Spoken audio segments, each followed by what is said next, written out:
She said, "Your brother makes six figures. Why can't you be more like him?" At family dinner. I smiled and said, "Good question." Then I called my brother. He drove 3 hours to tell her exactly why he'd never date someone like her. Her silence was deafening. I, 28 male, was cutting into my steak when my girlfriend 26 said it. We were at my parents' house for Sunday dinner. My brother, 31, my parents, my girlfriend, and me. She'd been living in my apartment for 8 months, rent-free, because her freelance graphic design career was building momentum. My brother had just mentioned getting promoted to senior software architect, making $140,000 now. Good for him. He earned it. My girlfriend set down her wine glass. "Third one tonight," looked directly at me. "Your brother makes six figures. Why can't you be more like him?" The entire table froze. My mom's fork stopped midair. My dad's eyes went wide. My brother looked like he'd been slapped. I put down my knife and fork, very carefully, smiled. "Good question." Pulled out my phone, called my brother. Even though he was sitting 6 feet away, he looked confused but answered. Yeah? "My girlfriend wants to know why I can't be more like you. Can you tell everyone here why you'd never date someone like her?" "What are you? Seriously. Answer the question. Why would you never date her?" The table exploded with shocked noises. My girlfriend's face went from confused to horrified. "What the hell are you doing?" she hissed. My brother stared at her, then at me. Something clicked in his eyes. "You really want me to answer that?" "In detail. Please." He set his phone down, leaned back in his chair, looked directly at my girlfriend. "Because I'd never date someone who hasn't paid a single dollar in rent for 8 months, who works maybe 10 hours a week but calls it a career, who spent $900 of my brother's money last week on a girl's weekend while he ate ramen." My girlfriend's face went bright red. "How do you?" "Because he tells me everything. Every time you spend his rent money on brunch, every time you forget your wallet, every time you make him feel small for having a normal job. That's private. Not when you humiliate him at our parents' dinner table." My brother stood up, tall, imposing. "You want to know why he can't be more like me? Because I'd never let someone use me as a wallet while treating me like I'm worthless." "I don't use him." "Really?" My brother pulled out his phone, started scrolling. "September through now, he spent $22,400 on you. Rent, food, your car insurance, your phone bill, your credit card payments, that trip to the resort, the spa days, the..." "Stop! That's $2,800 a month on someone who contributes nothing and apparently thinks he's inferior." My girlfriend looked around the table desperately. "This is insane. I love him." "You love his bank account," my brother said flatly. "There's a difference." She turned to me. "You're just gonna let him attack me?" "You attacked me first. He's just finishing it." "I didn't attack you. I asked a question.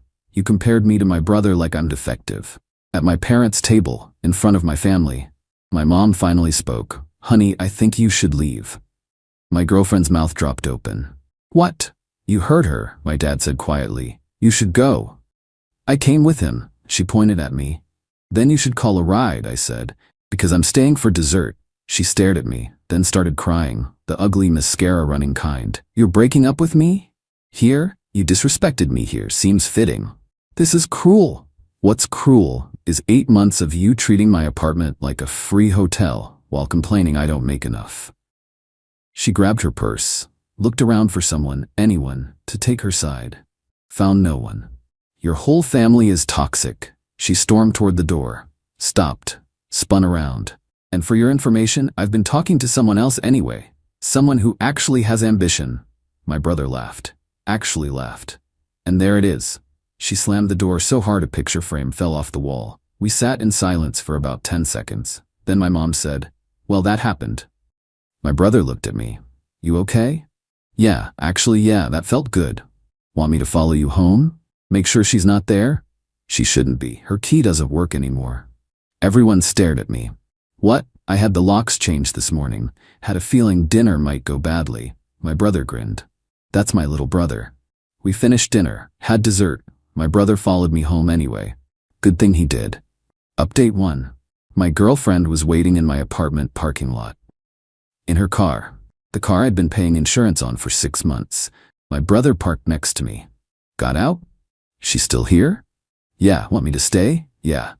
We walked to my apartment together. She got out of her car, ran over. Baby, can we talk, please? No. I'm sorry. I was drunk. I didn't mean it. You had 3 glasses of wine over 2 hours. You weren't drunk. You were honest. It came out wrong. It came out exactly how you meant it. She saw my brother. This is your fault. You turned him against me. My brother, I told the truth. That's not the same thing. He was fine until you. He was miserable, my brother interrupted. He just didn't know he was allowed to stop being miserable. I unlocked my apartment door, started to go in. She pushed past me, tried to get inside. My brother's hand shot out, caught the door. Nope. I live here. No, you don't, I said. Your name's not on the lease. You don't pay rent. You're not a tenant. You're a guest who just got uninvited. You can't do this. Already did. Your stuff will be packed by tomorrow noon. You can pick it up then. I'm not leaving. My brother pulled out his phone. Then I'm calling the cops for trespassing. She looked between us, realized we were serious, started crying again. Where am I supposed to go? Not my problem, I said. You mentioned talking to someone else. Call him. That was a lie. I said it to hurt you. Well, it worked. Now leave. She didn't move. My brother dialed. Yeah, hi, I need police at... Fine. She screamed it. I'm leaving, but this isn't over. She got in her car, peeled out of the parking lot. My brother and I went inside. He looked around. You meant it about packing her stuff? Yup. I'll help. Let me call my girlfriend. Tell her I'll be late. You don't have to. Shut up. I'm helping. His girlfriend showed up an hour later with boxes, tape, and markers. The 3 of us packed everything of my ex's. Clothes, toiletries, makeup, books, the random junk she'd accumulated. Took 4 hours, filled 23 boxes. My brother's girlfriend, she had all this stuff and paid nothing? Nothing, I confirmed. Wow, that's bold. We stacked everything in the living room. My brother took photos. Documentation, in case she claims you kept anything. Smart. I've been through this before. Ex-girlfriend, different situation, same entitlement. They left at 2 a.m. I changed all my passwords. Netflix, Hulu, Amazon, Spotify, everything. Realized she'd been using my accounts for everything. Checked my credit cards. Found charges I didn't recognize. Recent ones. $340 at a boutique yesterday. $180 at a spa Friday. $90 at a restaurant Thursday. I was at work. She'd taken my card. Without asking, I reported it as fraud, got the card canceled. Bank said they'd investigate. Went to bed at 4 a.m. Didn't sleep much. The next morning, 11:30 a.m., she showed up. With her mom and her 2 best friends. I opened the door with my phone recording. Her mom launched immediately. You can't just throw her out. She lives here. She doesn't. She's not on the lease. She doesn't pay rent. She's a guest who's leaving. That's illegal. No, it's not. My brother's girlfriend is a lawyer. She confirmed it last night. Her friend won. You're really going to abandon her over one argument? Not one argument. 8 months of her using me while secretly resenting me. The argument just made it impossible to ignore. My ex, I don't resent you, I love you. I pulled up my bank statement on my iPad, showed them the totals. $22,400 in 8 months. Her mom went pale. My ex, those were our expenses. Couple share expenses. Couple share, I paid everything, you paid nothing. That's not sharing. I was building my career. You work 10 hours a week for 3 clients. That's not a career. That's a hobby I was funding. Her friend too? This is cruel. She has nowhere to go. She mentioned talking to someone else last night. Call him. My ex, that was a lie. Then you lied to hurt me. Either way, we're done. Her mom tried another angle. What about all the time she invested in this relationship? What time? She didn't cook, didn't clean, didn't contribute. She lived here rent-free while I worked, and she brunched. My ex started crying. You're making me sound terrible. I'm stating facts. Your stuff is in the living room. You have until noon. It's 11:52. They started loading boxes, complaining the whole time. Her mom kept muttering about lawyers. Call them, I said. My documentation is impeccable. At 12:15 p.m., the last box was loaded. My ex tried one more time. I'm sorry, really, can we please try again? No. Why not? Because you revealed who you really are. You can't unreveal that. People make mistakes. You didn't make a mistake. You told the truth. I'm just finally listening. They left. I closed the door, locked it, stood in my empty, quiet apartment, called my brother. She's gone. How'd it go? Her mom threatened lawyers. Let her. She's got nothing. Thanks for last night for everything. That's what family does. But I was wrong. It wasn't over. Update 2. The week after she moved out was chaos. Monday, 38 calls from her number. I blocked it. She called from her mom's phone. Blocked that. She called from her friends' phones. Blocked them all. Tuesday, she showed up at my work. I work in finance, mid-level analyst role. $68K a year. Not my brother's salary, but solid. She cornered me in the lobby during lunch. We need to talk. No, we don't. I'm not leaving until you hear me out. I called build-in security. They escorted her out. She screamed the whole way. My manager called me in. What was that about? Ex-girlfriend. We broke up. She's not handling it well. Is this going to be a problem? No, I'll handle it. See that you do. Great. Now my job was involved. Wednesday, she started posting on social media. Long posts about financial abuse and narcissistic exes and being abandoned when you need someone most. Didn't name me. But everyone knew. Comments poured in supporting her. People I'd never met calling me trash. My brother saw it. You want me to respond? No. Let her dig her own grave.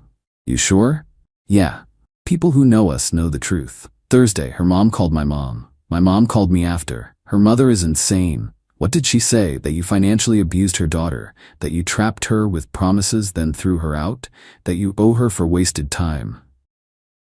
What did you say? I told her the truth, that her daughter lived rent-free, worked barely at all, spent your money like water, then humiliated you at dinner. She didn't like that. I'm sorry she involved you. Don't be. I've dealt with worse. But heads up, she mentioned lawyers again. Friday, I got served. A process server showed up at my apartment, handed me papers. She was suing me for $22,400 in funds fraudulently obtained, $8,000 in promised financial support, $5,000 emotional distress, return of all gifts purchased during relationship, $3,000 for belongings wrongfully kept. Total, $38,400 plus all gifts. I called my brother. She's suing me. For what? I read the list. He was quiet for a second, then, oh, she really screwed up. How? She just gave you legal grounds to destroy her, and I mean destroy. Call my girlfriend, she'll handle this pro bono, this is her favorite kind of case. I called her. She laughed when I read the complaint. This is the dumbest lawsuit I've seen in years. Don't worry, we're countersuing for twice as much, and we'll win. For what? Fraud, theft, unjust enrichment, and emotional distress, plus that credit card fraud from the charges you reported. The credit card thing? Bank confirmed 3 charges made while you were provably at work. That's felony fraud. She's looking at criminal charges if she pushes this. Holy hell. Yeah, she really should have left well enough alone. My brother's girlfriend, my new lawyer, drafted a response that was brutal. Counterclaim for $22,400 in unjust enrichment, all money spent on her. $4,800 in theft, unauthorized credit card charges with bank records, $10,000 emotional distress, $5,000 in legal fees, criminal complaint for credit card fraud. Total, $42,200 plus criminal charges. The response included bank statements showing every dollar I spent on her, lease showing she wasn't a tenant, photos of all her belongings being returned, bank's fraud investigation results, text messages where she admitted not paying rent, surveillance footage of her screaming at my workplace. It was filed Monday morning. Her lawyer called my lawyer Tuesday afternoon. My client wants to drop the suit. Too late. We're proceeding with the counterclaim and criminal complaint. That's excessive. Your client committed fraud and filed a frivolous lawsuit. This is proportional. She's willing to drop everything. We're not. See you in court. Wednesday, my ex showed up at my apartment building. 3 a.m., drunk, pounding on the lobby door. Security called me. Sir, your ex-girlfriend is here. She's intoxicated and refusing to leave. Call the police. They did. She got arrested for public intoxication and trespassing. Spent the night in jail. Her mom bailed her out Thursday morning. Called me screaming. You had her arrested? I had security call the police when she showed up drunk and wouldn't leave. That's not on me. She's distraught because of you. She filed a fraudulent lawsuit and committed credit card theft. She's distraught because she's facing consequences. Drop the charges. No. We'll fight you. Please do. Discovery will be fun. She hung up. Friday. Preliminary hearing. My lawyer laid out everything. The judge reviewed the evidence. Miss, did you live in the defendant's apartment rent-free? My ex, we were in a relationship. Partners don't charge rent. Judge, did you pay any household expenses? Silence. Answer the question. No. Did you use his credit card without permission on these 3 occasions? Judge held up the bank records. I thought, yes or no? Yes. Judge looked at her lawyer. Your client committed fraud and is now suing her victim? Seriously? Her lawyer looked exhausted. Your Honor, she's going through emotional distress. Not an excuse. Counterclaim proceeds. Original suit is dismissed with prejudice. Next hearing in 30 days. Outside the courthouse, my ex's mom confronted me. You're destroying her. She destroyed herself. She loved you. She loved my money. There's a difference. When this is over, you'll be the one who suffers. Looking forward to it. My brother met me for a beer after. How'd it go? Her suit got thrown out. Mine proceeds. Good. She needs to learn. Her mom's losing it. Let her, not your problem. But oh, it got worse. Final update. The final hearing was 6 weeks after the preliminary. My ex showed up with a new lawyer, expensive one her parents must have paid for, didn't matter. My lawyer presented 87 pages of bank statements, time-stamped photos of all her belongings being returned, security footage from my workplace, security footage from my apartment building, credit card fraud investigation results, text messages going back months, social media posts she'd made attacking me. The new lawyer tried to argue she was entitled to compensation for services rendered as a girlfriend. Services? Like what? Lawyer. Emotional support? Companionship? Building a home together? Judge. That's called a relationship, not employment. Try again. Lawyer. She invested time and energy. So did he. Plus $22,400. Does she have receipts for anything she spent on him? Silence. That's what I thought. Then came the credit card fraud evidence. Bank investigator testified. 3 charges made while I was probably at work. Security badge records confirmed I was in my office building. My ex tried to say I'd given her permission. Bank records showed she'd activated a new card sent to my address. One I'd never activated. She'd stolen it from my mail and activated it herself. That's felony fraud. Judge's face went cold. Ma'am, do you understand you're admitting to federal crimes? Her lawyer jumped in. Your Honor, my client. Be quiet. Judge looked at my ex. You stole a credit card from his mail, activated it without authorization, and used it for personal purchases. That's mail fraud and credit card fraud. Those are felonies. My ex started crying. I didn't think clearly. Does the plaintiff wish to press criminal charges? My lawyer looked at me. I nodded. Yes, Your Honor. Judge, so noted. I'm referring this case to the district attorney. As for the civil matter, the defendant, he pointed at my ex, is ordered to pay the plaintiff $22,400 in restitution, $4,800 in theft, $5,000 in emotional distress, and $8,200 in legal fees. Total judgment, $40,400. If defendant fails to pay, plaintiff may seek wage garnishment or asset seizure. Court is adjourned. My ex collapsed in her chair. Her mom started screaming. Security removed her from the courtroom. Outside, my brother was waiting. He'd taken time off work to be there. How'd it go? $40,400 judgment, plus criminal charges. Yeah. You okay? Honestly, I feel nothing, just relief it's over. It's not over yet, she'll appeal. Let her. The evidence is airtight. She did try to appeal. It got rejected. The judgment stood. The criminal charges took longer. District attorney offered a plea deal. Plead guilty to 1 count of credit card fraud, pay full restitution, 2 years probation, no jail time if she complied with everything. She took it. Had no choice. The $40,400 came in monthly payments of $350 for 30 months. First payment hit my account last week. But the best part? The consequences compounded. Her freelance graphic design career imploded. Clients saw the public records. The fraud conviction dropped her. She had to get a regular job. Retail, making $15. Her parents cut her off financially, told her to grow up. She's living with a roommate now. Tiny apartment, total opposite of my place she'd been freeloading in. Her social media never recovered. Once the court records went public, everyone who'd supported her turned. Comments on her posts went from "you deserve better" to "you committed fraud." She deleted everything. Went dark. Her mom tried one last time to contact me. Left a voicemail. You've ruined her life. I hope you're satisfied. I didn't respond. My brother heard it. You know what's funny? What? She ruined her own life. You just stopped subsidizing it. True. As for me, the $40,400 is coming in monthly. Using it to rebuild my savings account she drained. My brother helped me get connected with a recruiter at his company.